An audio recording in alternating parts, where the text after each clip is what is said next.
genesis kaum IQ 200 sekolah. Batavia di penghujung abad ke-19. Pemerintah Kompeni Belanda yang berpusat di Beltevreden, sekarang sekitar wilayah Monas dan Lapangan Banteng, mendatangkan Schout van Heyne, seorang perwira polisi khusus untuk memberangus gerakan 7 pendekar ulama Jayakarta bernama Pituan Pitulung alias Pitung.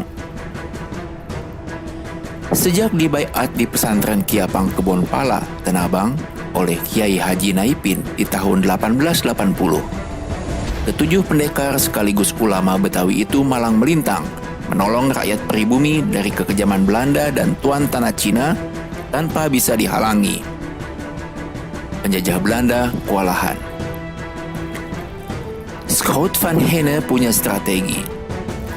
Selain mengerahkan pasukan Marsose yang terdiri dari orang-orang pribumi pengkhianat yang dibayar untuk bekerja demi kepentingan penjajah, dan juga mengerahkan polisi reguler dan juga para tukang pukul tuan tanah Cina yang biaya operasinya banyak yang berasal dari setoran para tuan tanah Cina di Batavia. Van Heyne juga menggunakan perang yang tidak konvensional, yaitu memproduksi berita-berita penuh fitnah terhadap Pitung yang dimuat 2 koran ternama Batavia, yakni Hindia Olanda dan Lokomotif. Sosok Pitung yang merupakan para pendekar ulama yang sangat tawadu, zuhud, namun memiliki ilmu yang tinggi di dalam ilmu agama maupun dunia, termasuk ilmu main pukul, difitnah sebagai bajingan perampok, pemerkosa dan penjahat kriminal. Upaya Van Heyne untuk mencitrakan Pitung sebagai gerakan kriminal menuai hasil. Warga Batavia dan Jayakarta pun berpandangannya pecah. Ada yang percaya dan termakan tipu daya Van Heyne, namun ada pula yang tidak tertipu propaganda murahan itu. Jika dilihat latar belakang masing-masing kelompok, maka ada faktor-faktor yang menyebabkan mereka seperti itu. Pertama, kelompok yang termakan propaganda penjajah. Mereka adalah warga pribumi dan keturunan yang menurut terminologi Clifford Geertz sebagai abangan, yakni orang-orang yang jauh dari masjid dan hidupnya disibukkan dengan dunia saja. Bisa jadi mereka secara resmi beragama Islam, namun kesehariannya jauh dari masjid dan Al-Quran. Mereka bergaul dengan sesama mereka, setiap hari sibuk membaca berita dari koran-koran resmi Batavia, media massa mainstream yang didukung rezim penguasa, yang sebenarnya berisi racun dan penuh dengan tipu daya, serta propaganda busuk. Media-media massa yang didukung penguasa inilah yang sepenuhnya berfungsi sebagai corong propaganda untuk melanggengkan penjajahan yang tengah berlangsung dan menipu para pembacanya.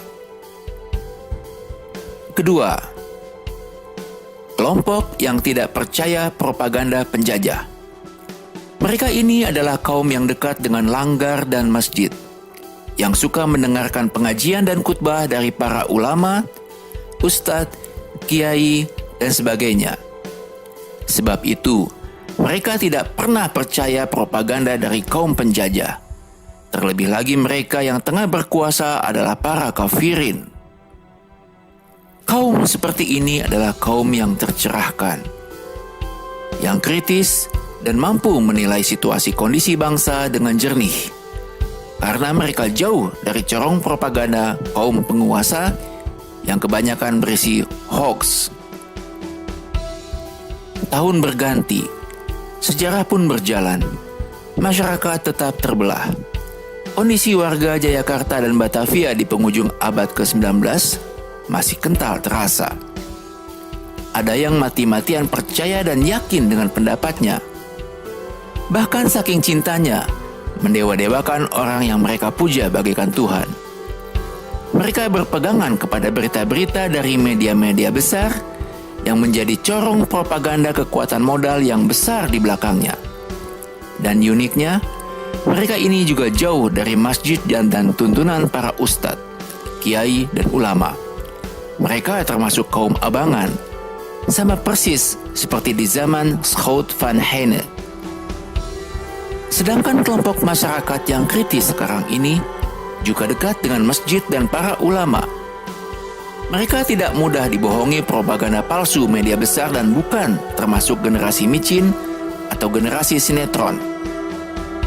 Sebab itu kesadaran mereka tetap terjaga dengan baik dan bisa dengan jernih melihat benar atau salah dalam suatu peristiwa. Bagaimana dengan kelompok sekarang yang notabene katanya juga kelompok Islamis, dekat dengan masjid dan juga para ulamanya, namun dalam sikap dan tindakan malah nyinyir terhadap perjuangan Islam? Di zaman Schout van Heine juga ada yang seperti ini. Namanya Haji Samsudin. Ini haji pendatang, bukan warga asli Jayakarta yang kaya raya, hasil dari usahanya yang banyak menyusahkan rakyat. Samsudin, walau bergelar haji, namun dia menjadi sekutu bagi tuan tanah Cina dan penjajah Belanda. Bahkan dia menjadi penasehat penguasa. Haji Samsudin punya rumah besar di Marunda, punya usaha penyewaan kapal, punya peternakan berbagai macam hewan termasuk kuda, dan rumahnya selalu dijaga oleh tukang pukul yang digajinya. Suatu hari, ketujuh pendekar pitung yang menyamar sebagai rombongan Demang Bekasi mendatangi rumah Haji Samsudin. Dengan tipu muslihat, pitung berhasil memperdaya Haji Samsudin dan membawa semua harta bendanya, yang kemudian dibagikan oleh pitung kepada rakyat jelata yang ditemuinya di sepanjang jalan sampai habis. Harta benda Haji Samsudin berasal dari pemerasan yang dilakukannya terhadap rakyat kecil. Oleh pitung, harta itu dikembalikan kepada rakyat kecil lagi. Akhirnya Haji Samsudin sadar dan kemudian bergabung dengan gerakan pitung. Rumah Haji Samsudin tersebut sekarang ini kadung disebut sebagai rumah pitung di Marunda. Padahal itu bukan rumah ketujuh pendekar pitung. L'histoire se répète. Sejarah selalu berulang. Dan hari ini kita menyaksikan pengulangan sejarah. Kini ada yang disebut sebagai kelompok IQ 200 sekolah.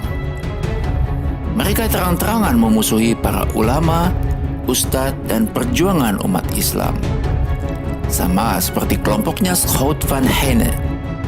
Dan uniknya, Habib Rizik, tokoh sentral yang mereka musuhi, ternyata juga keturunan keluarga besar pitung. Sejarah terus berulang, dengan nama yang beda, namun polanya sama.